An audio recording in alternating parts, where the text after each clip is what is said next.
Buenas noches. Buenas noches, doctor. Ok, que me escuchan bien. Vamos a empezar porque no digo que el tema sea largo, pero sí es un poquito complejo y hacerlo con paciencia. Ok,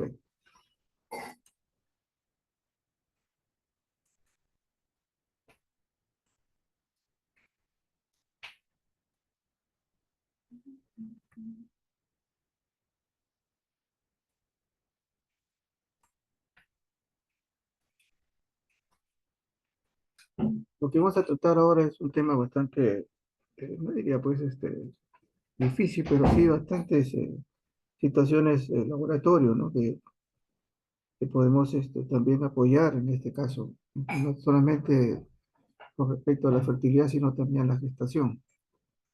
Y para no perdernos un poco de subrayado justamente las cosas en las cuales nosotros intervenimos. Y también hay algunos exámenes que he puesto al aire para que podamos, o sea, entrar sobre todo, ¿no? Eso de las cosas específicas, ¿no? Ya le comentaba de que el examen de laboratorio al paciente nuevamente, ¿no? Siempre se merita hacer un basal, y no solamente porque yo lo digo, en otros lugares lo hacen, en otros países lo hacen, para determinar, ¿no? Si es que aparte del problema específico que puede ser, también hay un trasfondo, alguna comorbilidad que es importante conocerla también.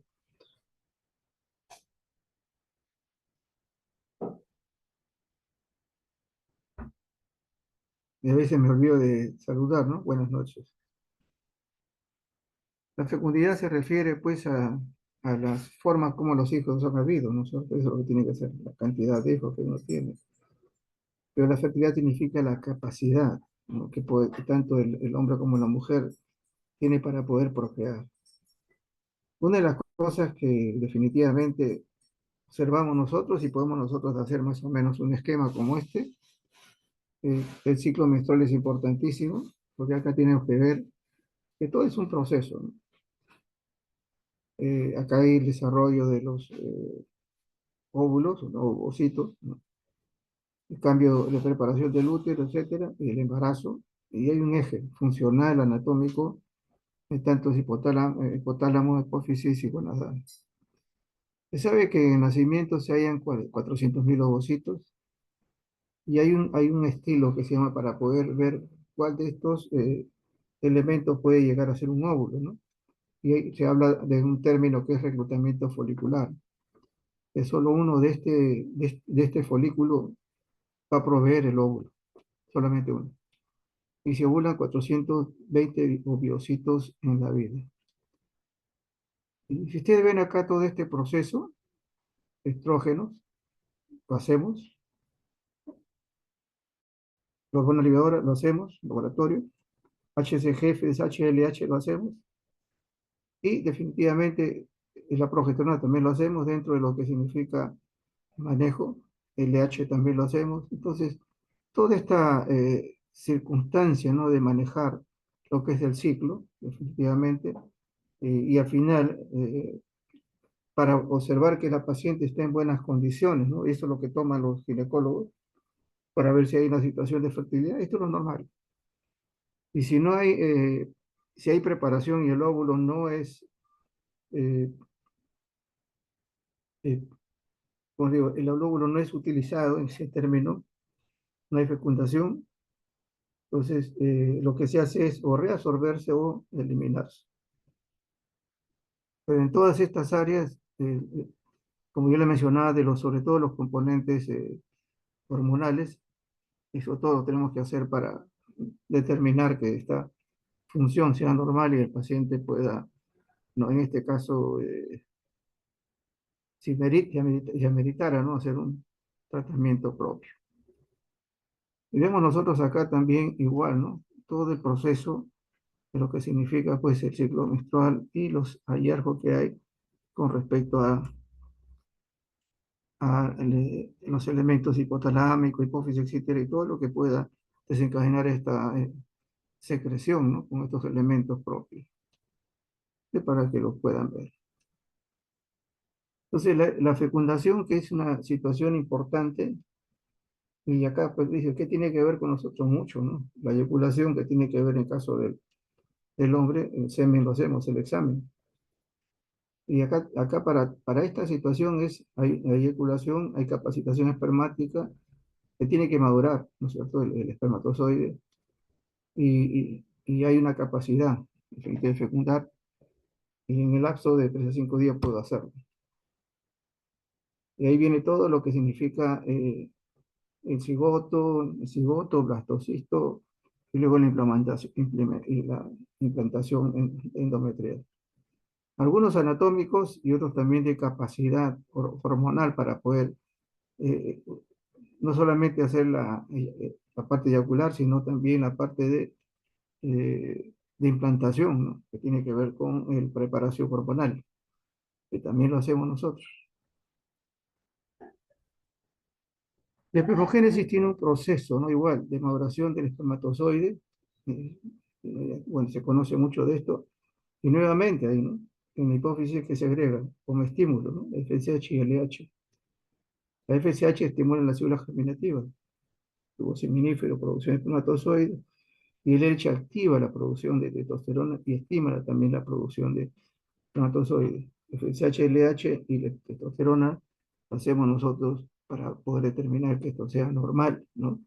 El médico ya sepa que hay una normalidad acerca de lo que es la función espermatogénesis. Y luego también, ¿no? Si puede observar ahí si hay algún problema de infertilidad, ya netamente genético, anatómico, en este caso la biopsia, ¿no? Ahora, ¿qué factores se debe considerar dentro de la normalidad y que puede también significar esto, hallar la anormalidad en el caso de la fertilización y las mujeres, ¿no? Vemos nosotros que hay lo que llamamos nosotros son factores ovulatorios. Ahí está la reserva folicular que les mencionaba.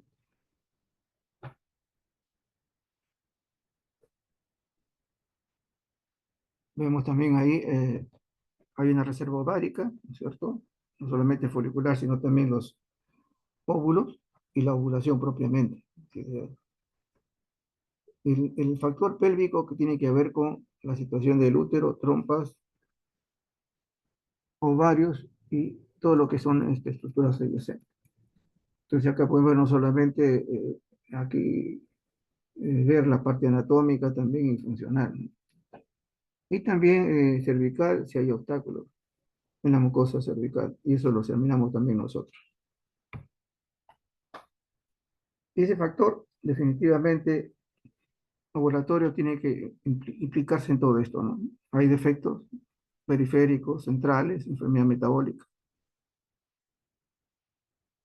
Y vemos acá, tratando de por lo menos ver la situación más visual, ¿no?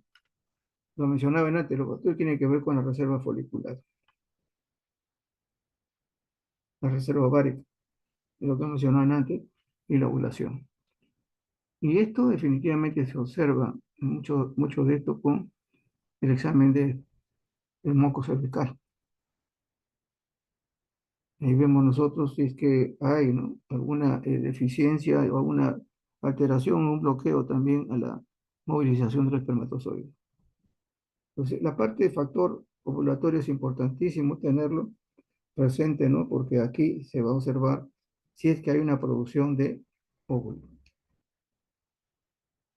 El factor pélvico tiene que ver con estructuras, justamente, ¿no?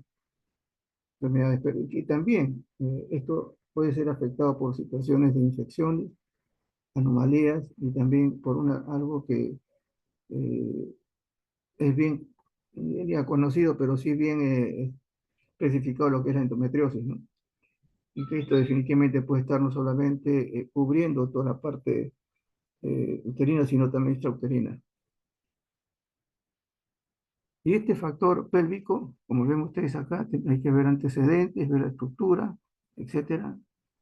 Y generalmente esto, si ver a veces anomalía en todo lo que es el trayecto del factor pélvico, tenemos la perforación transvaginal, histerosalpingografía, etcétera, son pruebas netamente específicas, ¿no? No necesariamente laboratorio. Acá nos dirigimos solamente a una. El factor cervical definitivamente tiene que ver con algunas anormalidades del conducto. Y acá el factor cervical tenemos que hacer definitivamente el Papa Nicolau, que lo hace en este caso el anatomopatólogo, pero si queremos encontrar acá algún problema de tipo celular, también nos hacemos eh, el virus papiloma, ya se hace con otra estructura de tipo laboratorio. Y dentro de eso también, para ver ese factor cervical, en el laboratorio si vemos la prueba coscoital. Entonces, todas estas situaciones que ustedes ven es exclusivamente para ver, ¿hay normalidad o hay patología? ¿Hay normalidad o hay patología? Entonces, son fases que son importantes y en todo ello está incluido, después vamos a resumirlo, ¿no? Todo está incluido estos factores que son hormonales. Hay un factor definitivamente femenino, que hay no solamente infecciones, sino también antecedentes, el uso de medicamentos, y también el factor masculino, ¿no? Que también se usa medicamentos. Hay una situación de vida sana, podemos decir, entre comillas, ¿no? Porque también está considerado acá algunos hábitos nocivos.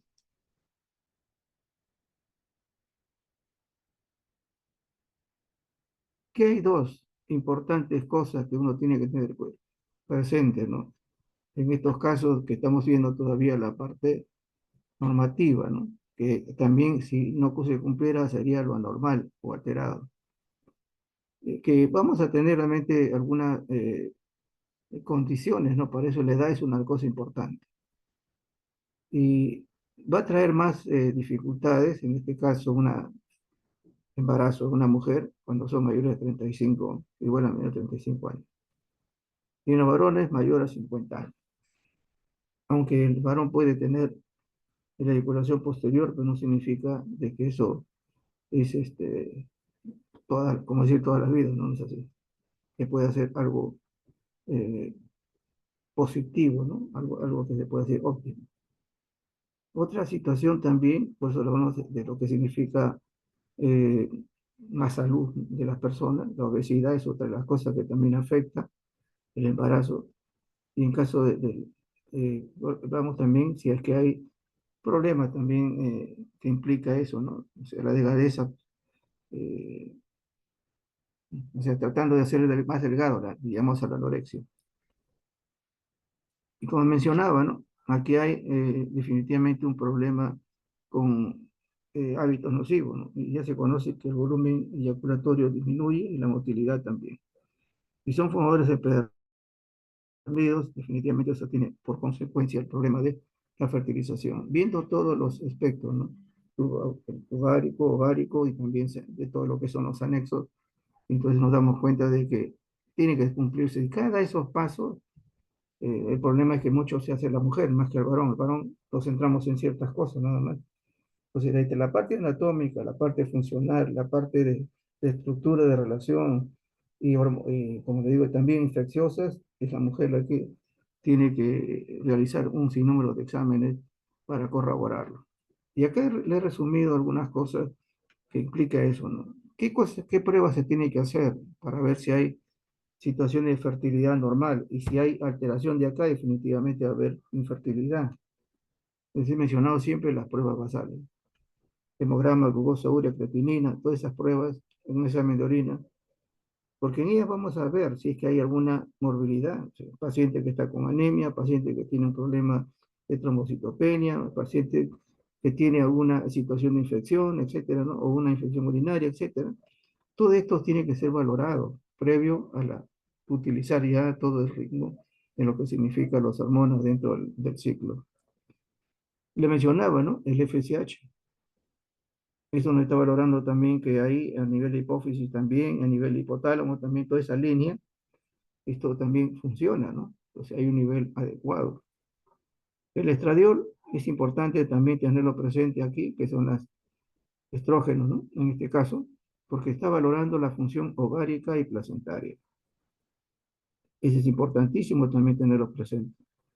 Otra hormona que también lo hacemos en el laboratorio es la progesterona, que también tiene que ver con el asentamiento, ¿no? En este caso, las concentraciones, en este caso de las musculares, etcétera, debe limitarse, como decir, es un antiadaptivo porque limita estos movimientos de expulsión, podemos decir nosotros. La hormona mulleriana también igual, el TSH, sobre todo eso, el TSH, la prolactina, que también está considerada una de las, que a veces se deja de lado, ¿no? Pero está, cuando hay una situación de infertilidad constante, sí se observa definitivamente lo que es la prolactina también como una hiperprolactinemia que puede significar un problema también de infertilidad.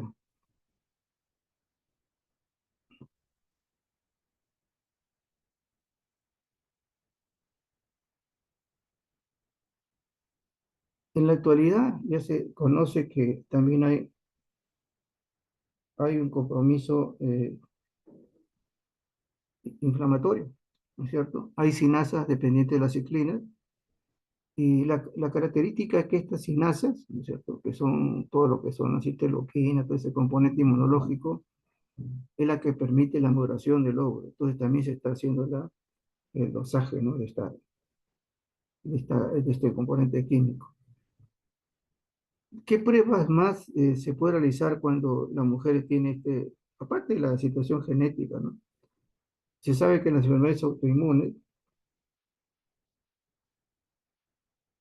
las enfermedades autoinmunes como el ES, artículo reumatoideo, una de las cosas que hace es evitar la implantación. Entonces, tenemos nosotros ahí la función ovárica, placentaria, la biliar que tiene que ver con la situación de los folículos, también, ¿no es cierto? El TSH, que es tiroidea, el resto que son a nivel ya central, la citina, que también provoca la maduración, enfermedad autoinmune, la genética y la serología. La serología es importantísimo tenerlo presente y las enfermedades también infecciosas crónicas, ¿no? En este caso. Entonces, hay esta dificultad, siendo lo normal que hemos visto más o menos muy, muy ligeramente, los elementos aquí que deben ser considerados también para abarcar toda la situación de infertilidad en la mujer. Dos tipos de cosas que se hacen ya no es laboratorio, ¿no? La histerosalpingografía y la ecografía pélvica con recuentos de folículos, en este caso centrales, que son también importantes tenerlo presente.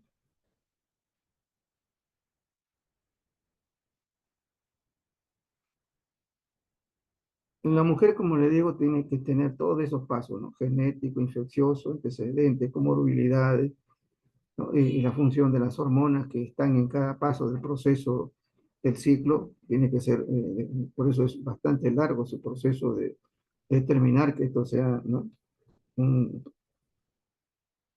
un problema muy propiamente de ella, ¿no? En caso del varón, hay que ver, generalmente cuando hacíamos los exámenes, ¿no? Veíamos la situación, en este caso anatómica, ¿no? Alteraciones, si hay criptosquidia, había un problema, ¿no? De congénito del aparato genitourinario, etcétera, trastornos, ¿no?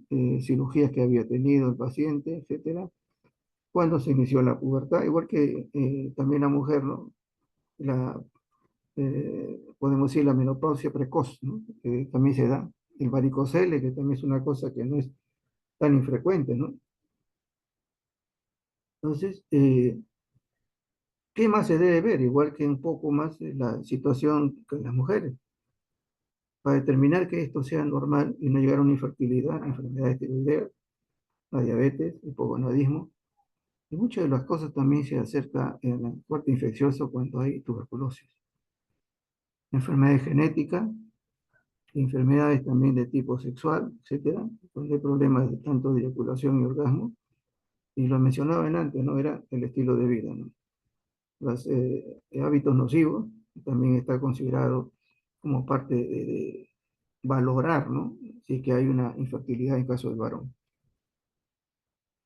Y algunas condiciones más que debemos tenerlo presente también, ¿no? Exposiciones específicas a los profesionales, ¿no? Que también hay una afectación a este nivel. Y acá quizás, como le digo, es más sencillo. Acá tenemos nosotros las pruebas, ¿no? Postcoitales, antígenos, etcétera, y acá la penetración espermática. Y eso, lo que se hace, pues, eh, en un inicio es comenzar a ver todas estas situaciones que va a, se puede decir, ¿no? Limitaron la infertilidad, la fertilidad.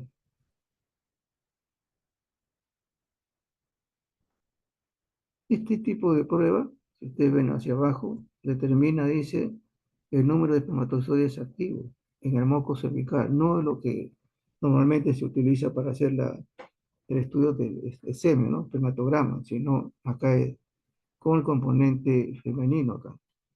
Y se ve si hay supervivencia en horas después ¿no? Después del coito, ¿no? Se realiza se realiza próxima a la ovulación, la prueba aplica aspiración del moco cervical, etcétera, después, y disminución de, en este caso, por acá, una de las cosas que pedíamos a los pacientes, ¿no? Bueno, el médico decía, y le tomaba, en este caso, el ginecólogo, ¿no? Venga después que tener relaciones inmediatas, ¿no? Le tomó una muestra, la mandaba al laboratorio y veíamos nosotros si había esta activación de espermatozoides, si a veces el moco tenía un componente tipo inmunológico, en la cual no nos permitía, ¿no? Inclusive hasta la viabilidad también se perdía. Ya mencionaba la parte de lo que significa también la situación genética. También se tiene que informar acerca de por qué hay alteraciones. Y eso lo vemos a veces en una espermatograma, ¿no? A veces alteraciones que rebasan el 20% de los espermatozoides también, en este caso, patológicos. Y aquí vemos algo, ¿no? Ya mencionando. eh, no solamente la genética, sino también acá hacemos lo que es, todo lo que es observar el espermatograma, ¿no? Decimos el volumen, seminar, definitivamente lo tenemos que observar también, porque esto es importante, ¿no? Porque a veces el esperma es demasiado escaso, ¿no? Pero acá hay 1,5 a más. Menos de esta cantidad, está viendo que hay menos cantidad de probabilidades. ¿Por qué? Porque hay menos espermatozoides.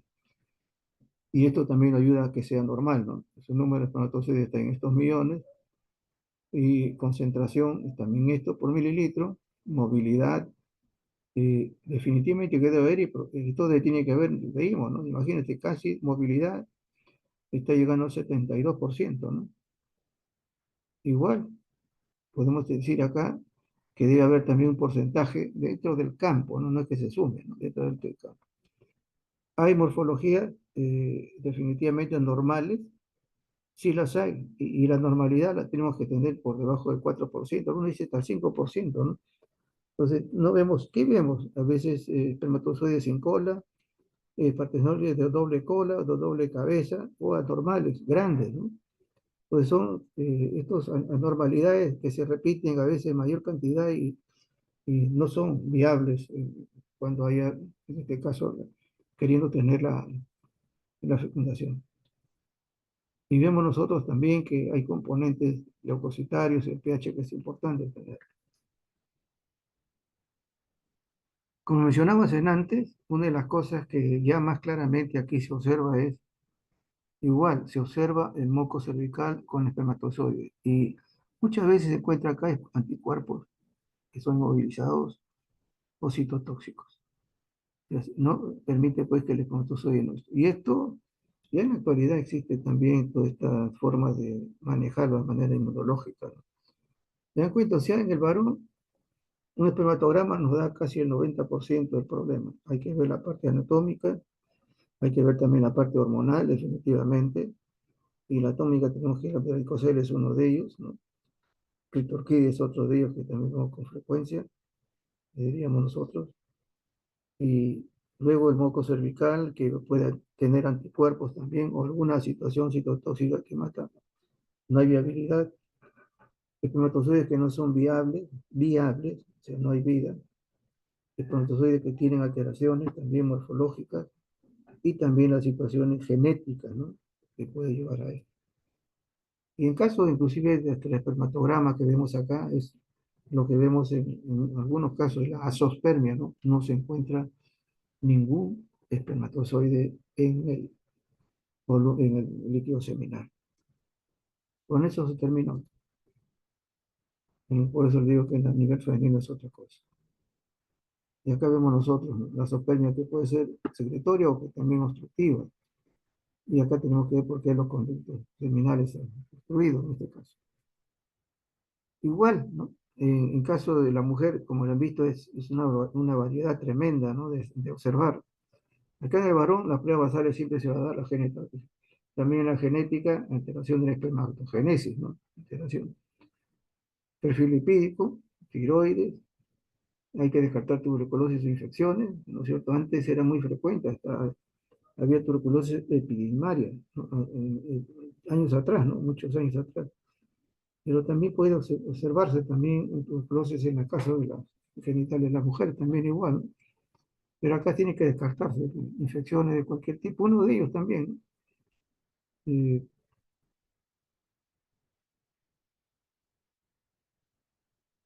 El LH, hormona de testosterona, biopsia, imagenología.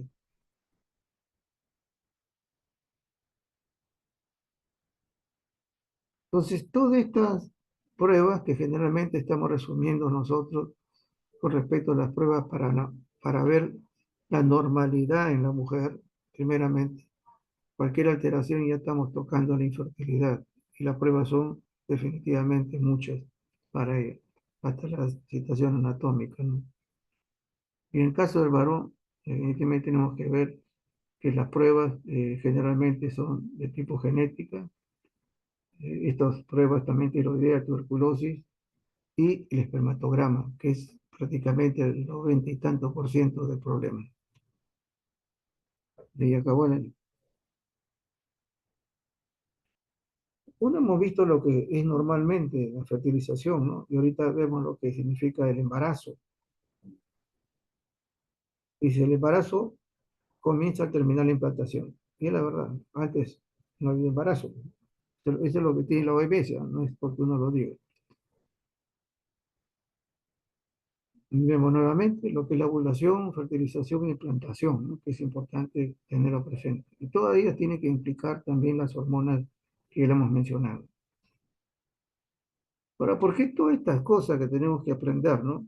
Tanto de lo que significa el ciclo y estas, podemos decir, las situaciones anatómicas, es por la cantidad de muertes maternas que también tenemos, ¿no? Eh, hay lugares al norte donde definitivamente las muertes maternas son muy altas, pero también en Lima. Uno dice, pues, por la población tan grande que es todo igual. En Lima muchas veces rebasa las cantidades en otros lugares de otras regiones. Y acá ustedes tienen el año ya 2023, ¿no? Para el 2024, 262.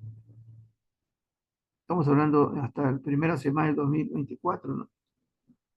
Que son 5. Pero estás hablando de la primera semana. Ya estamos multiplicando, más o menos estamos casi en las 30 semanas, ¿no? 20 y tantos semanas. Nos falta una semanita. Y aquí, el 2023 supuestamente ha bajado. Habría que confirmarlo cuando los datos que tenemos que tener presentes, ¿no? Por uno de los grandes problemas, ¿no? Del embarazo normal que puede haber y la muerte materna por complicación, generalmente tipo hemorragia, es también el embarazo de los adolescentes, ¿no? Ha aumentado tremendamente.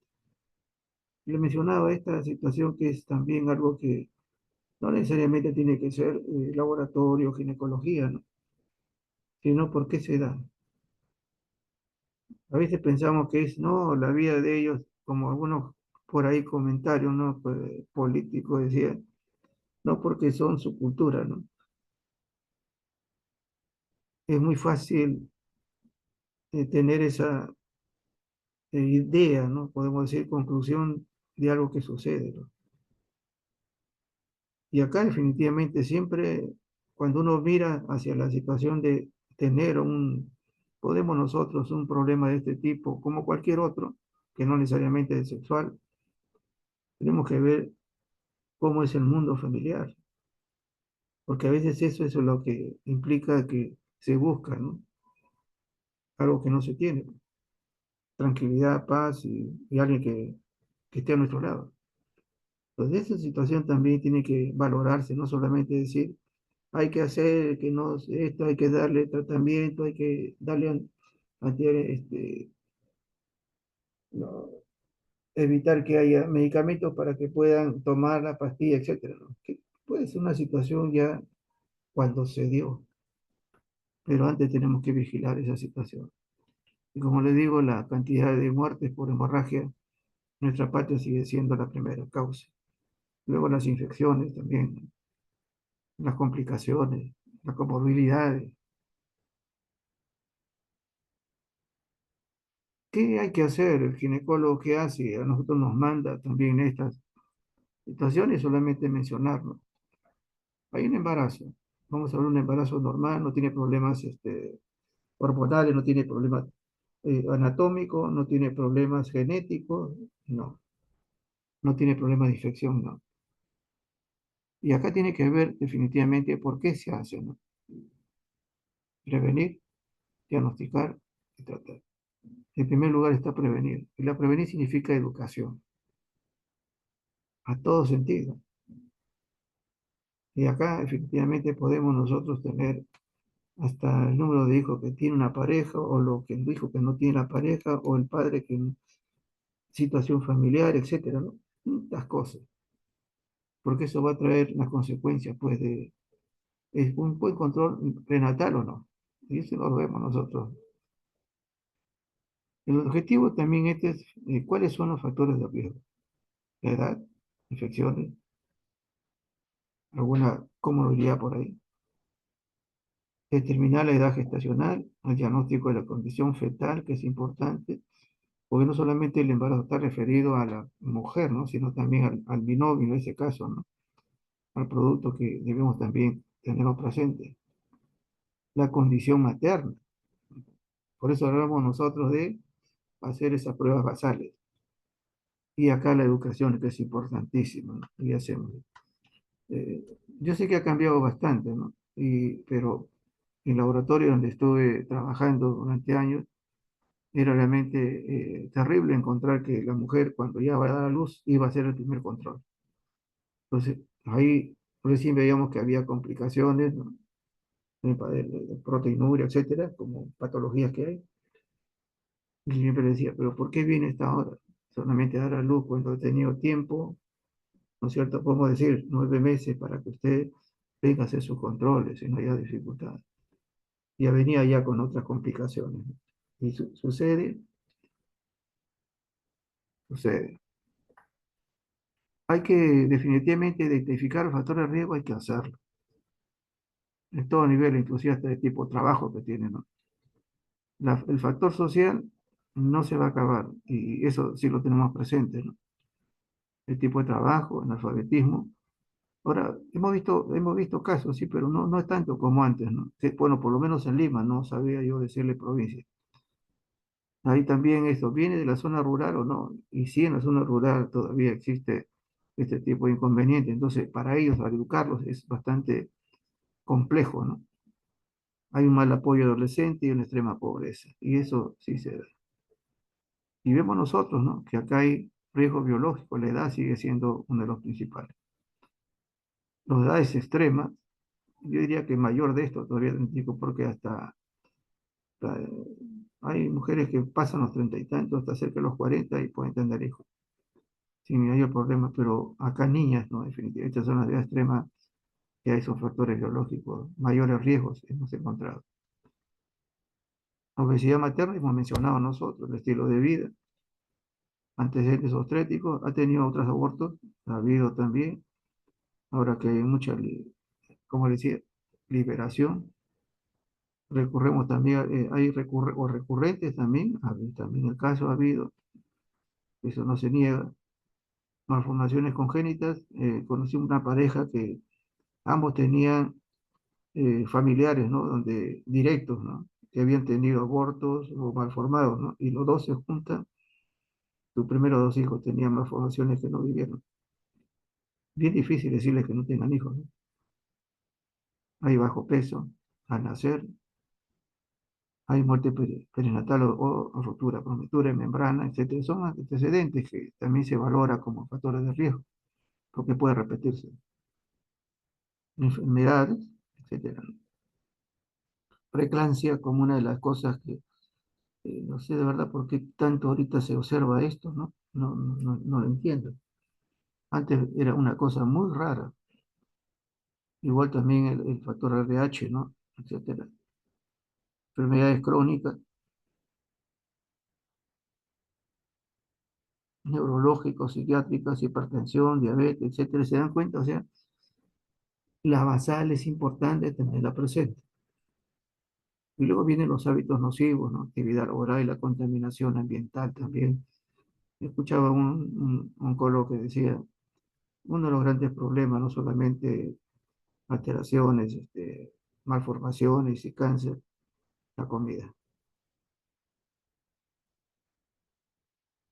Bueno, y acá ven ustedes, todavía antes de, ¿no es cierto?, de tener el parto y tener una saludable, solamente estoy subrayando lo que nosotros sí nos comprometemos a hacerlo, ¿no? En ese primer trimestre, para confirmar el embarazo, nos hacemos un HCG, una unidad beta. Los factores de riesgo hemos mencionado ahí, ¿no? Factores de riesgo hormonal, infeccioso, etcétera. Eh,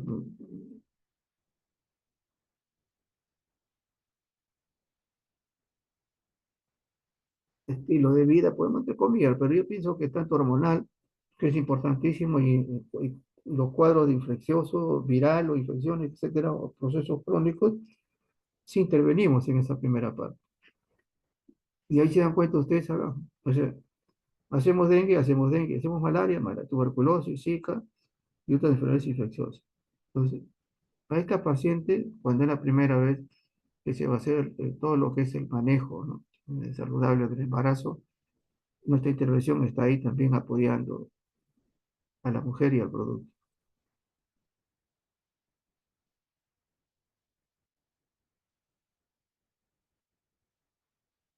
Y ahí viene, ¿no? Mando nomás HCG, esto se pide, ¿no? Grupo sanguíneo RH, hemograma, glucosa, urea, creatina, se dan cuenta de la basal, examen de orina. Luego viene la serología, que generalmente se pide rubiola, hepatitis B, sífilis y HIV. Si hay repetidos casos, ¿no? En este caso de aborto o alguna complicación, se le pide el torcho y malaria. En este caso ahorita se está agregando el Zika también. Entonces, en esta primera consulta, ¿no?, que se está haciendo prenatal todavía a las pacientes, se le hace un sinnúmero de... El grupo sanguíneo es importantísimo, ¿no?, por todos estos hallazgos que posteriormente puede haber.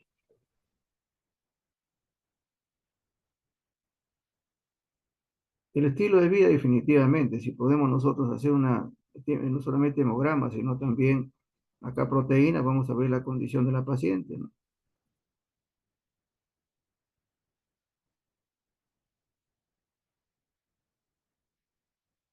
Un embarazo no implica solamente un aumento de la parte uterina, sino ya se ha estudiado tremendamente. Muchas cosas, muchos órganos, muchas situaciones de estimulación se da a todo nivel, ¿no?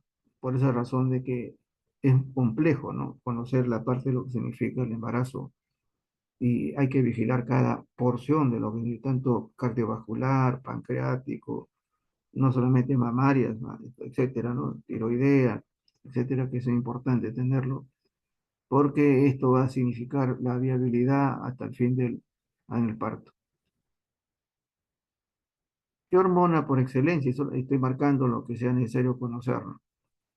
Se mantiene en síntesis y acreción de la progesterona. Esa es una de las funciones importantes. Favorece la producción de testosterona y corticosteroides en testículos.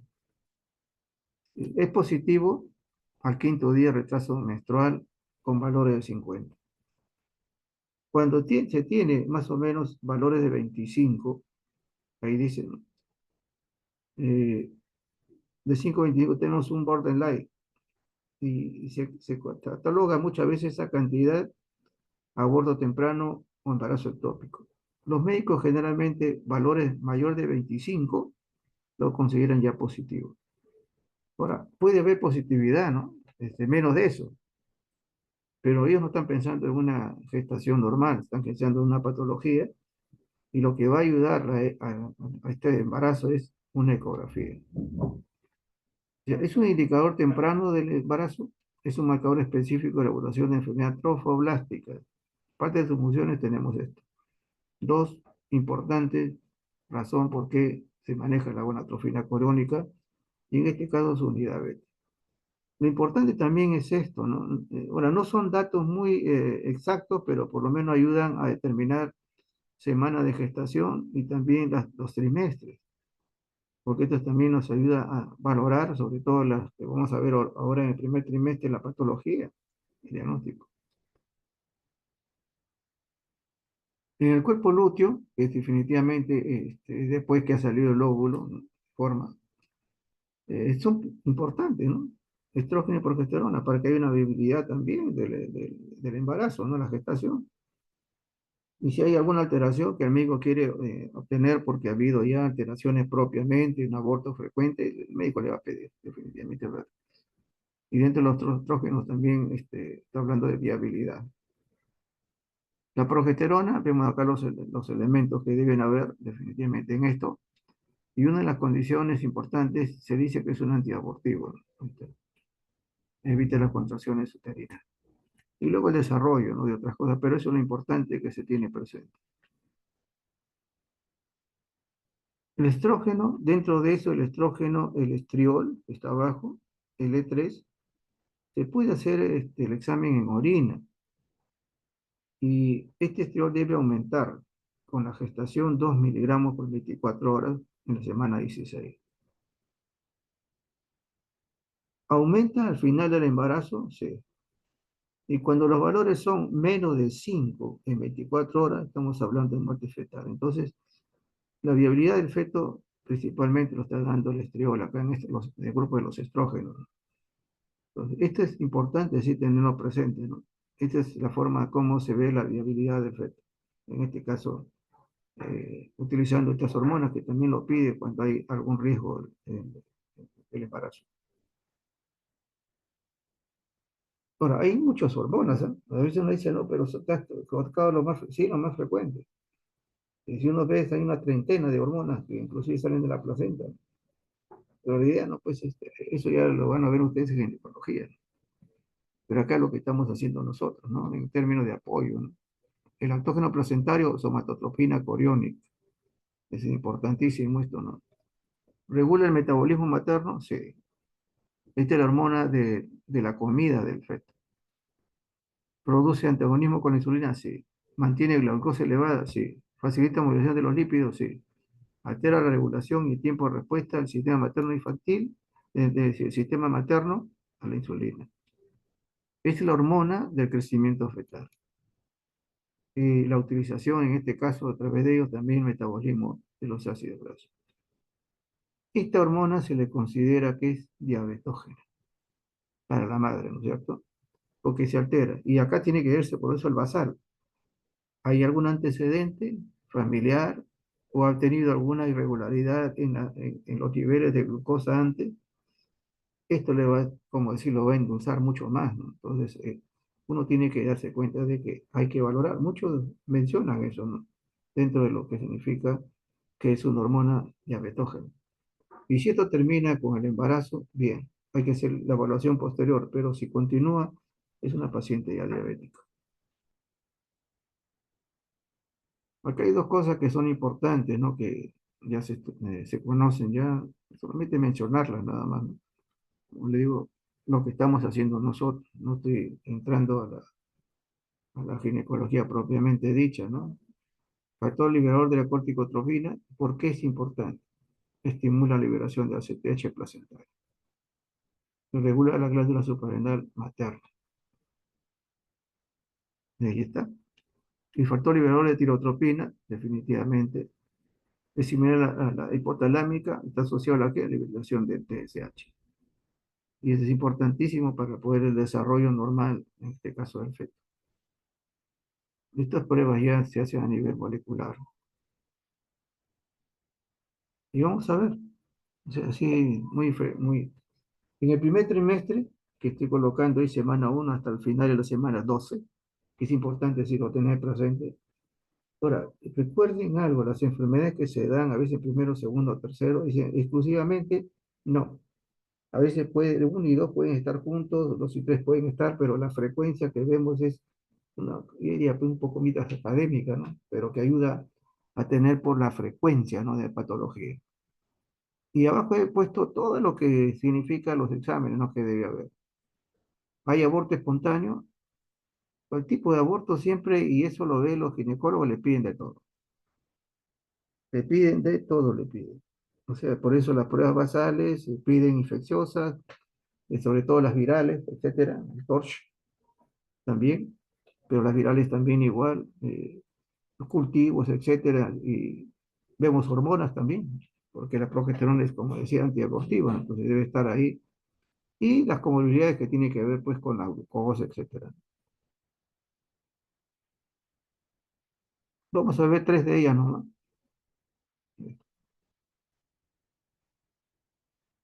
Cuando hay un aborto, generalmente se dice, ¿no? Entre las 20 semanas y el peso es inferior a 500 gramos.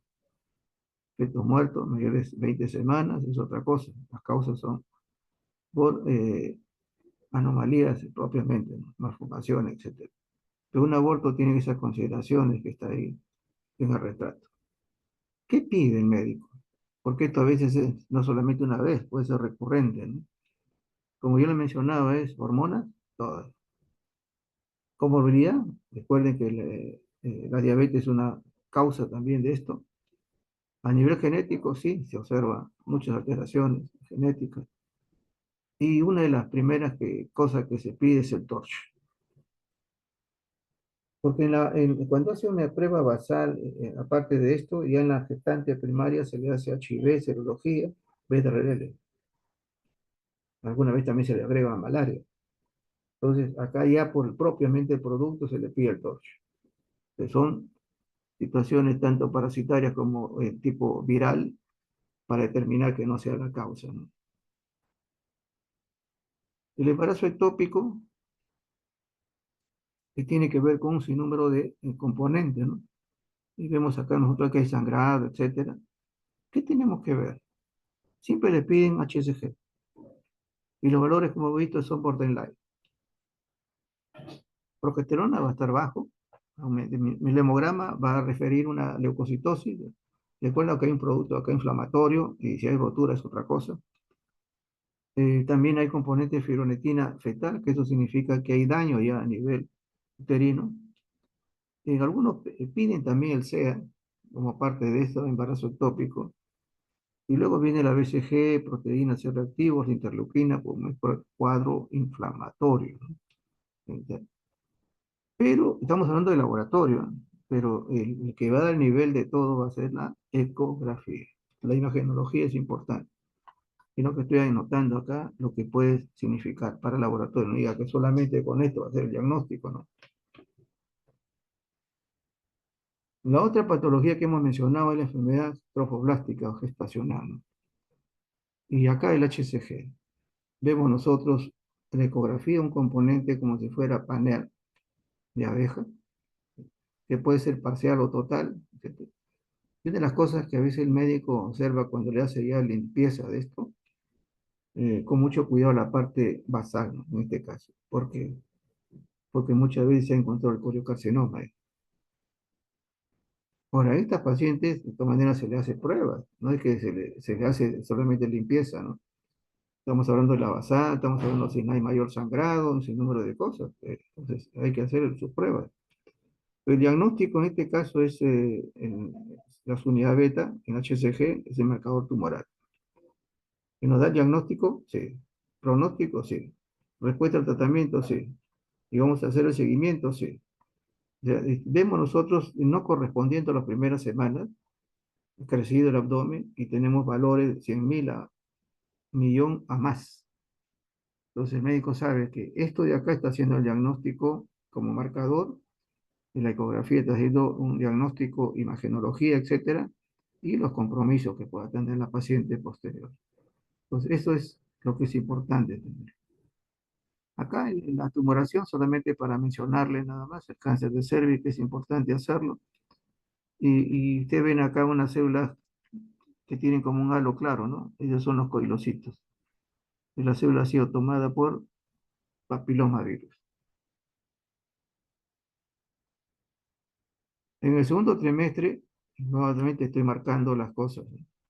Crecimiento del bebé, y no se ve definitivamente con el análisis amniótico y algunas pruebas también marcadores, ¿no? En este caso, uno ve la viabilidad que está creciendo, el desarrollo el anatómico, etcétera, ¿no? Todas las cosas.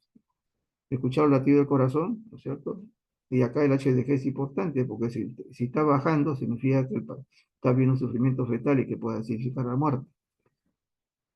Pruebas genéticas, definitivamente se tiene que hacer porque en este caso ya se observa qué cosa, el síndrome de Down, defecto del tubo neural y utilizando la alfa fetoproteína.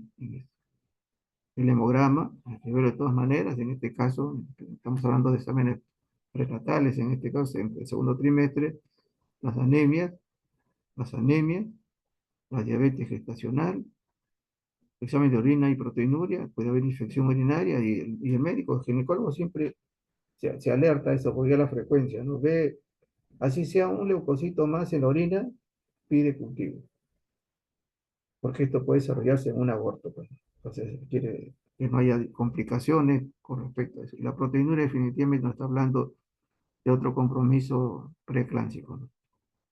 Y acá sí hay que pedir, puede ser, ¿no? Tanto grupo sanguíneo en total, ¿no? El RH quizás lo piden acá, ¿no?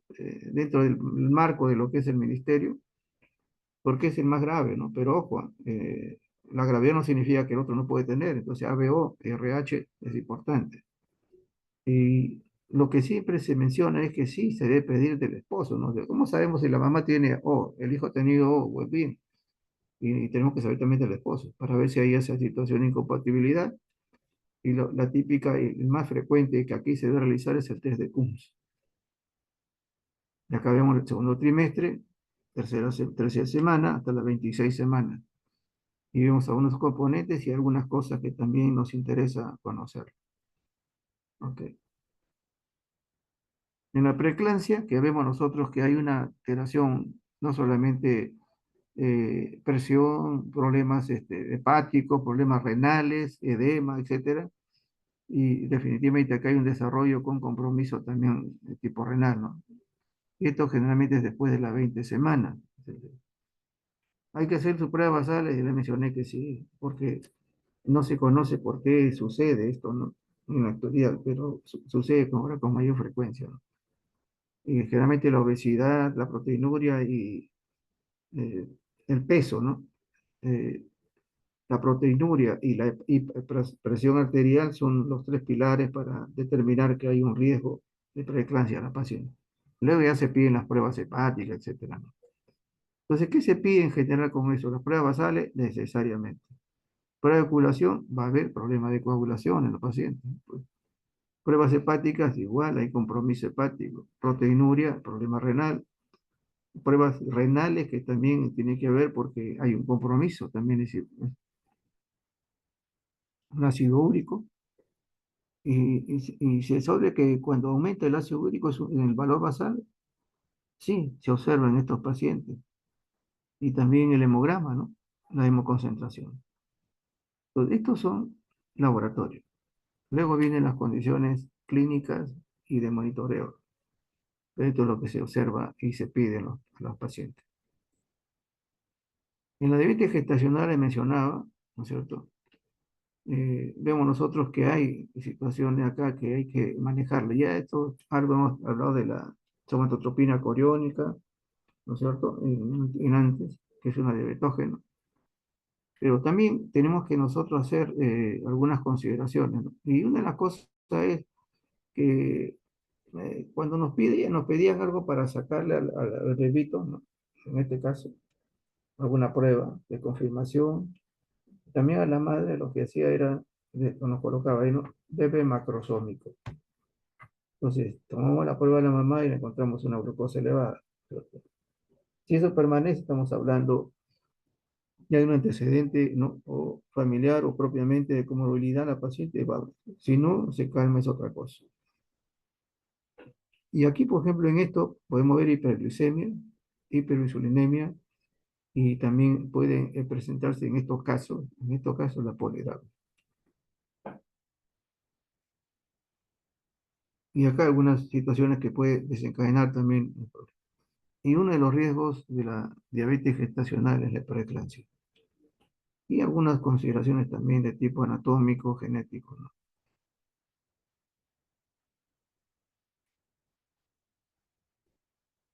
En el segundo trimestre debe realizarse, ¿no? Entre la semana 24 y 28 del embarazo, una prueba de glucosa.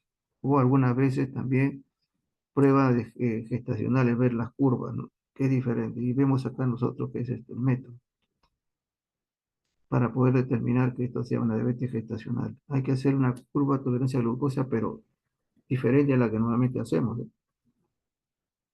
Generalmente se le toma eh, entre dos o tres, la basal siempre.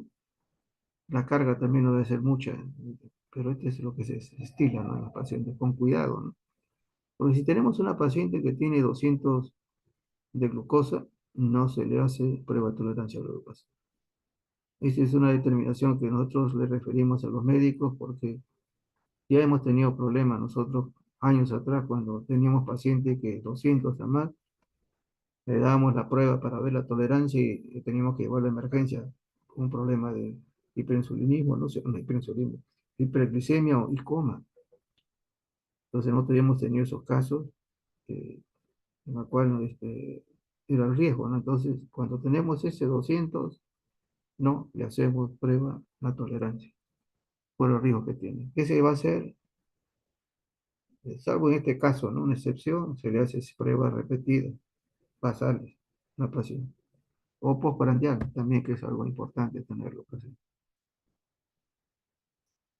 En el tercer trimestre hay una cosa que dentro de todas las condiciones de manejo que siempre se va a hacer, ¿no es cierto? Hay que ver cómo está el bebé, etcétera. Pérdida de líquido o sangrado. Ahí lo estoy mencionando. Ahí tenemos que ver si realmente hay pérdida de líquido amniótico. Sangrado vaginal y pérdida de líquido vaginal nuevamente, ¿no? Dentro de los síntomas. En estos dos casos, en el tercer trimestre, sí tenemos que intervenir nosotros por el problema que puede haber. Y dentro de los problemas del tercer trimestre, definitivamente en los 27 al final del embarazo, tenemos algunas particularidades también. La ruptura prematura de membrana. Y esta es una de las cosas que, ¿cómo hago el diagnóstico? Primeramente tengo que certificar que sea líquido amniótico. Entonces, generalmente el residente le toma una muestra vaginal, ¿cierto? Hace un frotis en una lámina y lo lleva al laboratorio y lo observa. Y encuentra esta formación tipo helecho. Esto es líquido, la cristalización del líquido amniótico es así. Pero no todos, supuestamente, los líquidos que se pierden es líquido amniótico, a veces es orina. Entonces también esto descarta, es la primera parte. Si se observa esto, hay una rotura prematura. Aquí sí hay que tener cuidado no solamente a las madres, sino también al feto, porque la infección es muy frecuente, ¿no es cierto? Y muchas veces puede ocurrir hasta en caso de prematuridad, que también es un riesgo al feto. Y ahí hay algunas condiciones que también puede significar también el tabaquismo, infección del IU, partos prematuros previos, etcétera, que pueden dar lugar a esta patología, ¿no? Y acá sí, el laboratorio tiene que ir su hemograma al paciente, ver si hay alguna, determinar si hay una infección, hay que hacer el cultivo de estas zonas, ¿no? Que es importantísimo tenerlo, pero el diagnóstico primario es determinar si es líquido amniótico. En justamente el último trimestre, también las infecciones virales se observan. Por eso yo les mencionaba, ¿no? En caso de en caso de las mujeres es mucho más situaciones a veces mal, ¿no? Y a veces lo vemos como, entre comillas, ¿no? No hablemos de maltrato, pero sí es bastante difícil a veces que ella pueda terminar de hacer toda esta variedad de cosas, ¿no? Hay un riesgo, sí, puede alterarse todo eso y puede haber también, no solamente el feto se contagia, sino también ambos. y vemos, el HIV ya se hace, ¿no? Antes, en las primeras, primer trimestre se hace, si que no es un problema, se hace serología también, ¿no? En este caso. Pero el resto de pruebas no. Entonces tiene que agregarse en esta paciente, si es que hay, determinar que sea citomegalovirus, parvovirus, HTLV, hepatitis, rubiola, y también el virus, ¿no? Papiloma, dengue, chikungunya, zika. A estos de aquí, generalmente de tipo viral, se le dice serología viral. ¿Ok? Esto es la infección a la madre, ¿ok? Que puede transmitirlo también al feto. Pero tenemos ya dos cosas, RPM y las infecciones, ¿no? Que supuestamente, ¿no? Tenemos dos más que se dan en este, por eso el grupo sanguíneo se pide de un comienzo. Acá dice factor RH, grupo sanguíneo y factor RH. En uno puede desencadenar un problema hemolítico posterior al primero o segundo de los hijos. Claro, el más grave es el RH, pero igual debe pedirse los dos. Y vemos nosotros incompatibilidad. ¿Qué se debe hacer en este caso cuando vemos nosotros que hay un problema? Cuando sale el bebé, generalmente en las primeras 24 horas, se observa pues esa coloración. Inclusive hasta lo que vamos a ver ahorita, el líquido amniótico, la coloración que se despierta y hay una sospecha, ¿no? El test de Kuhn es, como decir, no de cajón. El grupo sanguíneo y RH, sí. Esto nos ayuda a nosotros a determinar que esta madre no pueda, y acá se debe ser con la mamá y al esposo de atender eso, y comenzar a vigilar al producto, ¿no? Para hacerle todas las pruebas y determinar que no haya una contradicción, ¿no? Tanto de la sangre de la mamá, la sangre del papá, etcétera, y que ellos los tenga también.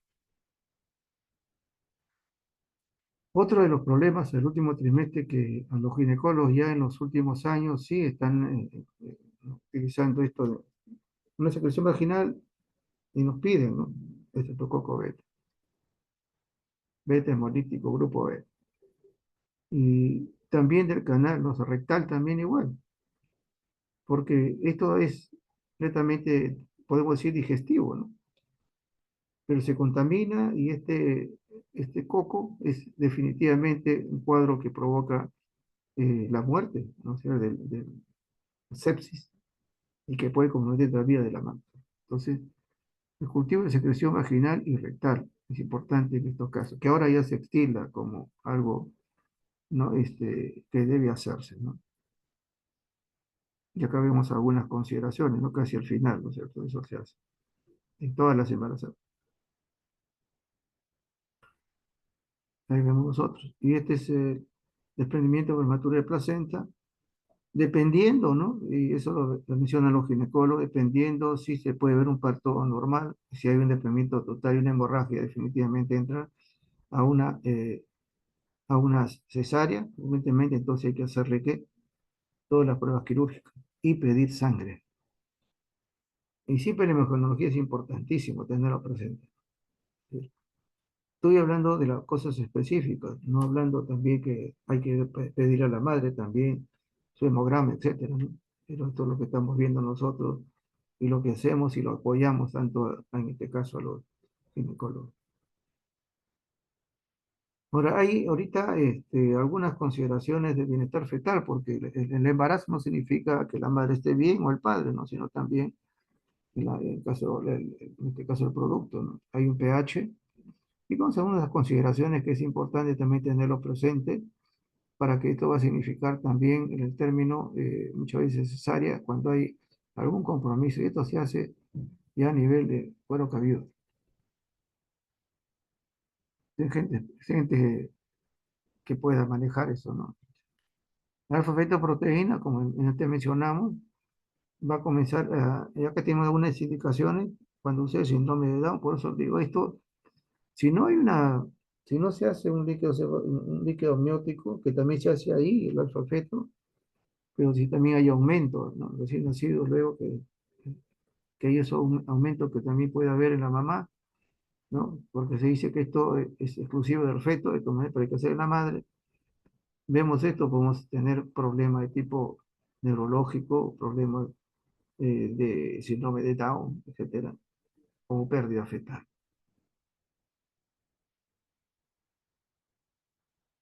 Y esto es lo que mencioné antes, ¿no? Acerca del estrógeno, ¿no? Este estriol materno, urinario o en suero.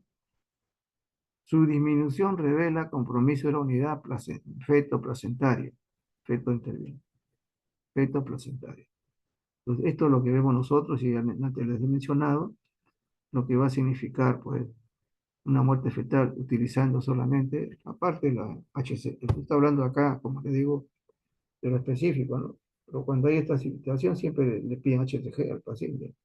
Pero hablando solamente del estriol, y ahí se identifica una muerte fetal cuando tiene menos de 5 miligramos en 24 horas. ¿Dónde? En orina. Hablemos un poquito de líquido amniótico, que es igual que líquido pleural, igual que hemos visto nosotros en la orina, es importantísimo tenerlo presente también. Y vemos algunas consideraciones, ¿no es cierto? No solamente protección, amortivo, etcétera, pero también es el camino a los nutrientes, ¿no? Y no solamente nutrientes, vitaminas, sino también la parte de el parte inmunológico, ¿no? Y esto también vamos a ver acá, con este fluido hay maduración respiratoria, eh, urinaria, etcétera, ¿no? Esto es importantísimo tenerlo presente como parte de la función. Acá ven ustedes los volúmenes que pueden haber en las semanas, ¿no? ¿En qué debe realizarse? ¿Cuándo debe hacerse? ¿No? Cuando sospecha de una anomalía cromosómica, hay alteración metabólica, defecto tubo neural a las 16 semanas. Hay que hacer la amniocentesis, ¿no? Porque ya acá se ha hecho alfa-fetoproteína, había una anormalidad. Tenemos que una paciente que es diabética también o tiene problemas de tiroides, igual tiene que ser. Y cuando hay sospecha que han tenido antecedentes, ¿no? Cuando había hizo inmunización, sí hay que hacerlo. Cuando hay sospecha de amnionitis, sí, y entonces recuerden que producto de la infección también, un poco. Y sospecha de inmadurez fetal, sí, y esto ayuda también por los problemas, ¿no? de déficit, ¿no? De la parte respiratoria, ¿no? Hay algunas consideraciones también que se hace con líquido, pero vamos a pasar aquí.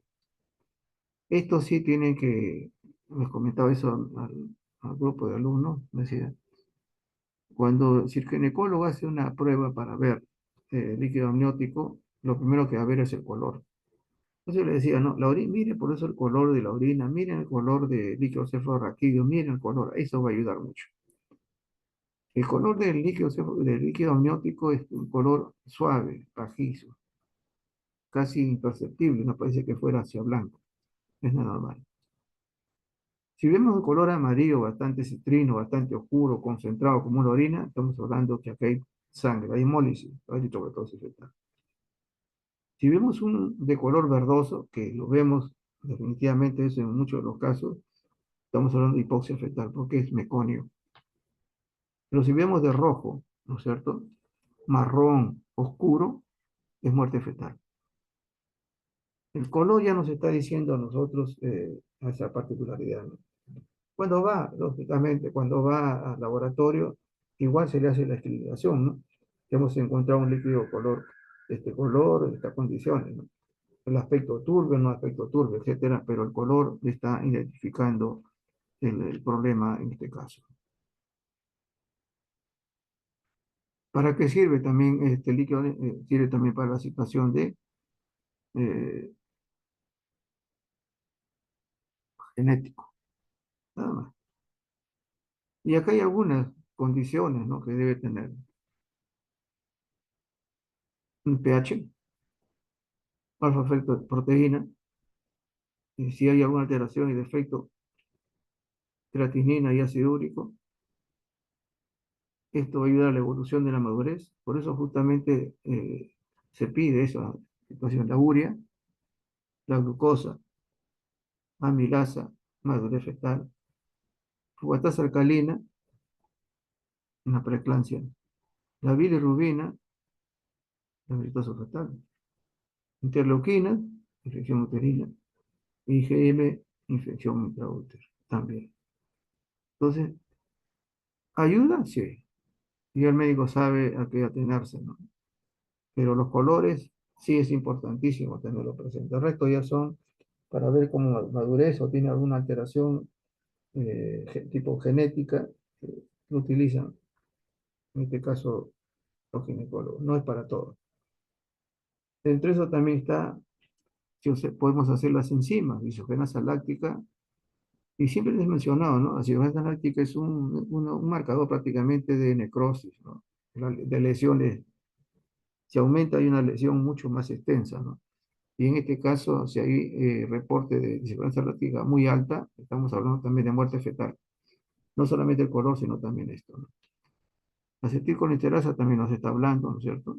Amilasa, CK, y es una cosa que definitivamente algunos lo cuestionan, ¿no? Dice la creatinina no merita, ¿no? Pero hay lugares donde se hace, ¿no? Y hay algunas razones por qué. Bilirrubina hemos mencionado, ¿no es cierto? Esto es la presencia de ese líquido amniótico de color amarillo cetrino, ¿no? Esto estamos hablando ahí en el fructose fetal. Hay una situación de incompatibilidad y eso se da. Entonces, ¿qué es lo importante para nosotros, ¿no? O sea, ustedes como el hecho, es no olvidar que el color. Las otras pruebas definitivamente se le puede pedir, la proteína, ¿no? Que ayuda mucho. Y luego el ácido úrico resto, que son madurez fetal. Pero esto es importantísimo tenerlo presente, ¿no?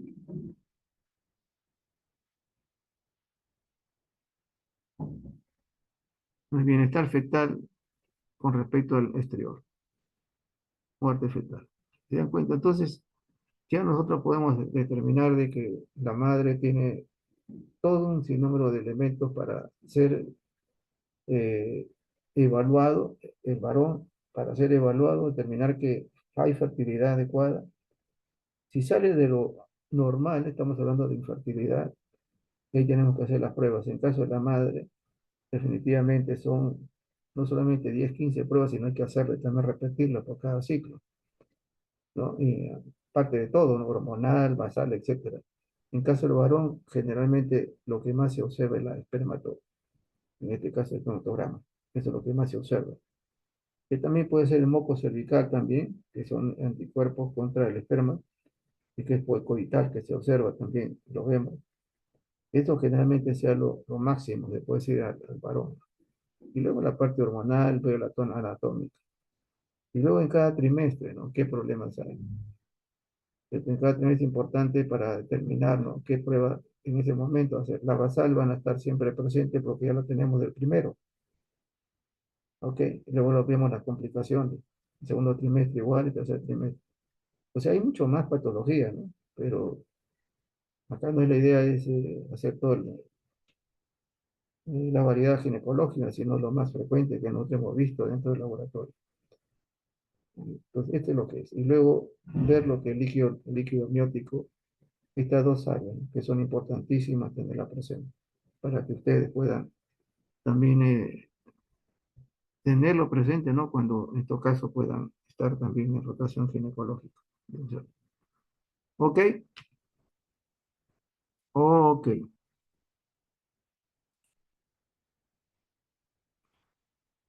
Bueno, ha sido un gusto estar con ustedes y buenas noches. Gracias, doctor. Buenas noches. Gracias, doctor. Buenas Bueno. noches.